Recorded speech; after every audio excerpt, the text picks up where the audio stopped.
Hi everybody, sorry for my rare upload, but I am being a bit busy in real life. Anyway, back on topic. This addendum was possible because of the footage kindly provided to us by SIGSEGV segmentation fault. You may not know him, but he is an authority in MvM. I think it's the most deep analyzer of MvM in the world. It contributes in the form of discussion in the Steam Power user discussion forums or by technical short videos in his channel. It deserves a view for sure. Here, and in the description, you can find more details about this guy. All that said, let's start from where we left with the subclass while speaking in the stock Demoman tutorial. Let's discuss the full Demoknight. If you remember, I called him a class that reminds me the Pyro because of his close quarters aggressiveness. So let's compare him against the Pyro. The pro of the Demoknight is that the Pyro needs ammo, Demoknight's not. Pyro can force crit only after a flog charge or from behind with a buck burner. Demoknight can crit for a few seconds after each kill with an upgrade. After some heads taken, Demoknight is stronger and speedier of a Pyro without any upgrade involved, and the shield, the Targe, offers a serious buff in terms of free blast fire resistances. That's all good, but let's look at the cons of the Demoknight. The Pyro can ignite many robots at a time. Demoknight attacks one by one. Pyro can offer some other team utilities, like the Air Blast or the Wrecker against spies. Pyro is a cheaper class to upgrade for tanks. And above all, for me, by seeing a Demoman random's team, believe you'll be the medic picker, while full Demoknight can't reliably be a medic picker. You maybe should have another stock Demoman for this role. And after this comparison, let's look about similitudes. Both must attack at close quarters. Both can't reliably kill hordes of Uber medics. And no, I won't waste a canteen with the third degree, because you have just 3 and they are a crutch anyway. Both are efficient towards tanks, bonus to Demoknight that doesn't even consume ammo maybe.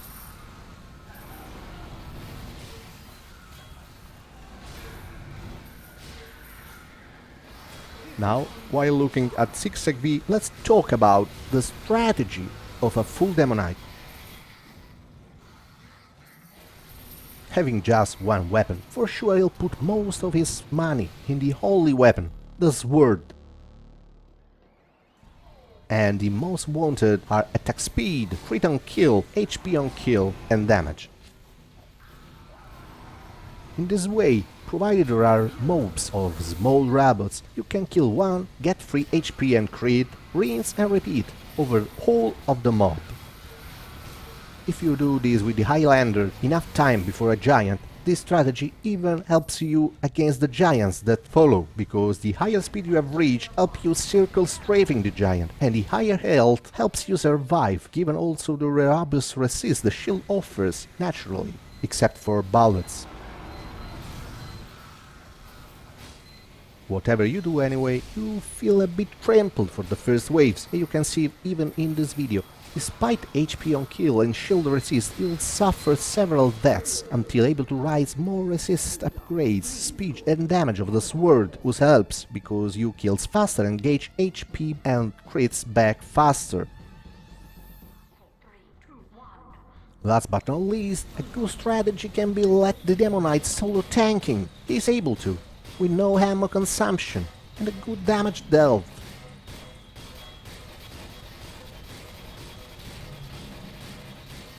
Bonus points if he can catch an easy kill here and there to turn on crit on the tank, as you may see now.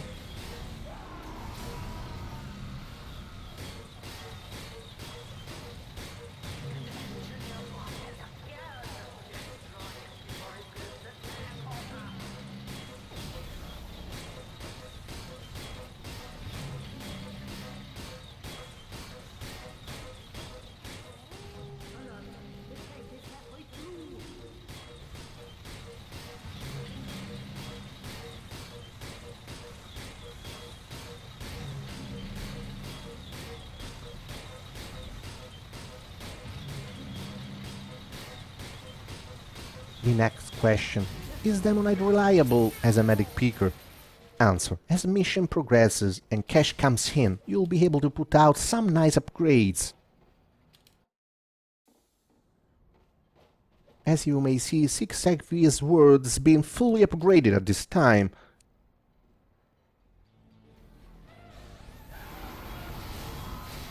And its team does not have a medic picker. Let's see if they can reliably do that job with max sword damage.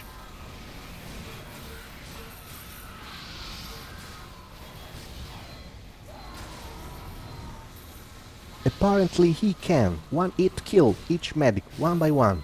It's his team that pops the medic continuously. Randoms are randoms.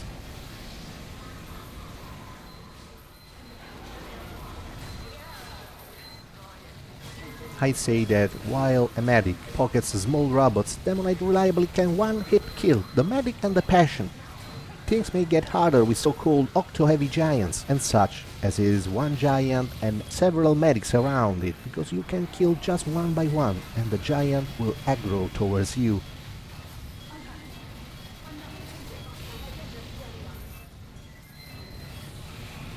Until max power resist is in place, you can't reliably face those giant heavies, because the shield doesn't have anything against bullet. But what I say most is, you can't reliably play melee range class in mission full of crit robots, even with max crit resistance. Not because you would die, it's because of the crit knockback. It would keep you far enough from crit spam mobs, rendering you perfectly useless. There may be the push force upgrade of the shield that help with that, but missions like broken parts, Empire escalation, a crit spam are really the best Demoknight scenario.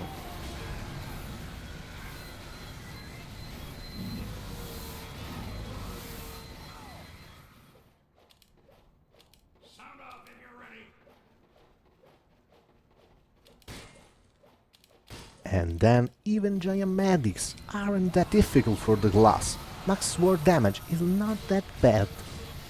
But most depend on the giant's aggro, because your shield can't defend that much from ballet spam for example, and minigun ramp up at close quarters goes all in favor of the enemy.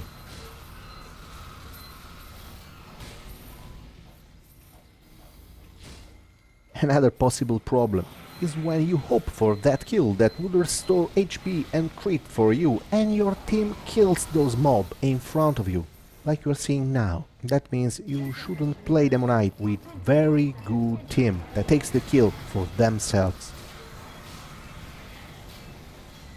I admit that max speed upgrade plus enough heads collected are insanely fun against more robots mobs. It's a machine massacre. Here you can see another example of giant medic doable with a sword, provided you don't take much aggro by the patient.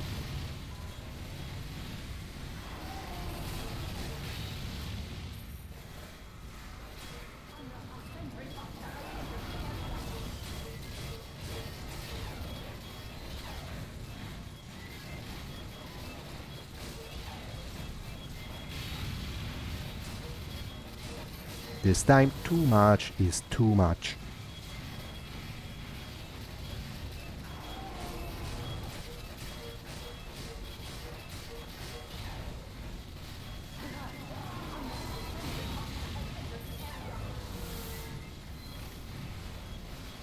And when you respawn, the speed upgrades, resistance upgrades and so on can help you. That's because you buy them despite the shield and the Highlander. And with the reduced push force you can be a perfect medic-patient separator if team focuses on the patient and you block the medic.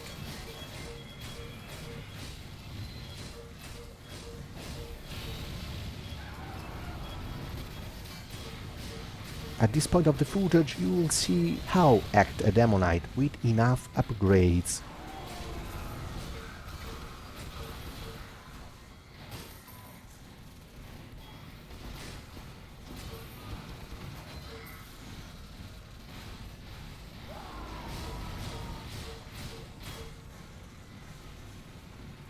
Problems only starts when team let medics pop their Uber. There is a problem with randoms.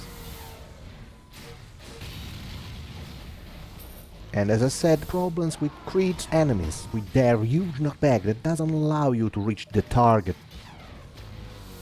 One that you'll think about eventually is Shield Push Force. It grants you can reach crit robots. Without it, you'll be pushed away as a useless lead. The best you can ask are mobs of small robots that allow you to rank up your heads, and thus speed and HP and crit.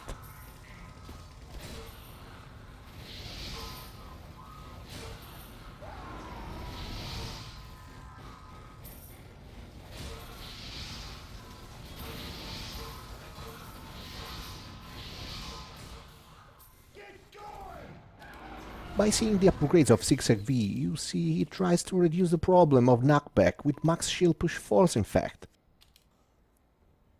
Other than that, after your sword is maxed out, he have ranked whole resistances and the run speed and almost max HP regen. What does he can do else?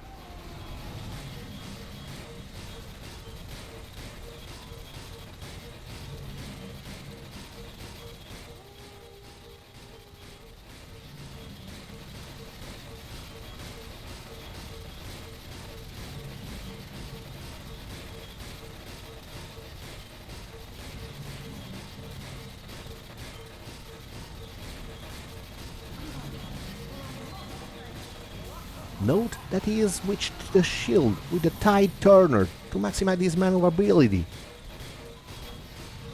And also because almost full shield recharging upon kill may be handy with the Tide Turner in some situations.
And last but not least, the last boss of Bone Shaker, the mission we are playing here, one king of melee versus another one.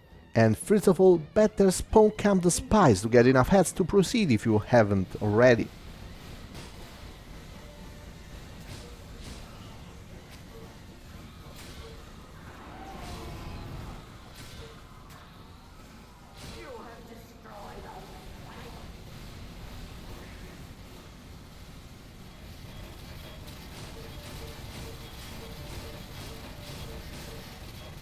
At this point, some Uber canteens are required, and remember that Fist of Steel suffer 100% damage from melee, and that's a good sign for an attacking Demoknight against this boss. More Uber canteens, rinse and repeat. You are doing double the damage.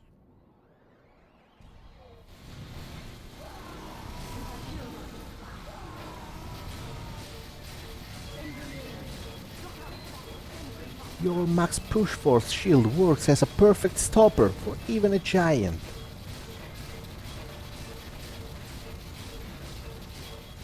And you know that robots stopped for too much have an auto-kill logic by Valve. That's why it's been destroyed in no time. Neat, eh? And now let's discuss of the possible loadouts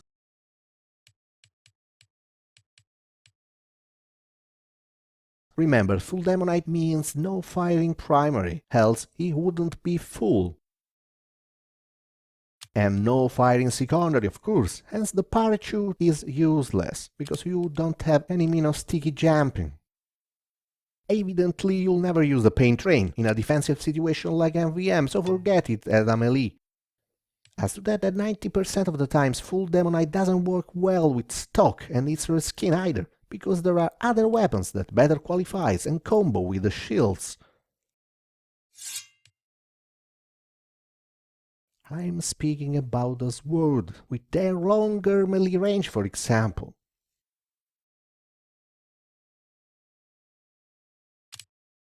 One that comes immediately to my mind is the Highlander, of course. Together with booties, its only real downside is neglected.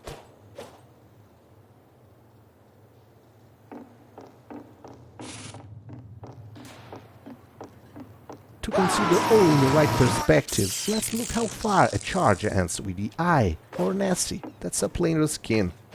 And look how long meter recharges once depleted with no upgrades, it's quite slow.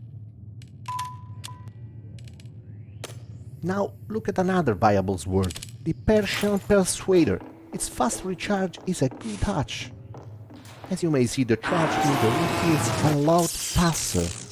And the charge is good for escape, but also for enable a critical attack.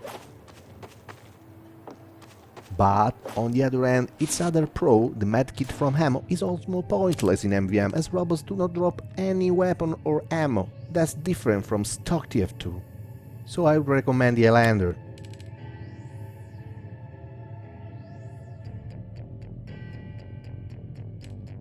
Anyway, the Highlander, the Nessie, the Skullcatcher, the Persian, the Clyde, all are swords for the game. They all have 37% more melee range than stock. Not so for the Half-Zatoichi, because that's not a sword, it's a katana. Melee range is like stock, but its 100% HP back on kill can be useful under big pressure. And its cons are not a big deal with a full Demonite, but again, can't take like a Highlander, give or take. I still prefer the Eye. And while we're speaking of charge, what about the Clydamore? Its charge is huge and longer, but not being a head-taking Highlander is a letdown again, in my opinion. Its stats say you go farther and get 25% charge back upon charging kills, that's not bad. All in all, I would see the Clydamore a good combo with the Titurner charge gain ability. That would be an highly recommended setup if the latter wasn't nerfed by Valve against relentless spam, and MvM is known for spam. So with the Clyde plus Titurner would have a perfect control along all charge, and it's really sweet. It's a pity that MvM is full of spam blocking the Titurner, so you can use it consciously. At the opposite, the Skullcatcher lower speed affects charge length. That's shorter, because you run slower, even while charging. I still consider the Highlander superior. About the shields, I would definitely recommend the charging charge, at least early on, because it saves you huge amounts of cash for resistances. And as I said, the Titurner is a moderately viable option if playing as a flanking Demoknight more, the lethal spam, and you will be blocked while charging. And finally, I would be totally against the splendid screen instead. No meaning of bashing damage, frankly. Yes, immediate crits it's handy, but too few resistance don't favor this shield in MvM scenario, in my opinion. So far guys, with the help of SIGSEGV footage, I do hope I could illustrate enough some benefit of the full Demoknight subclass. I still don't recommend it too much, especially with randoms, nor with best of class teammates that will rob you your kills. I would see it useful in mission with tanks, but remember that you will be carried early waves more than often. Nonetheless, in the end, it's definitely viable as a after-refund class. Just be clear with the theme, speak to them, don't expect be you the magic picker, at least not all by once as the stock Demoman can. Hope you enjoyed, and thanks for watching.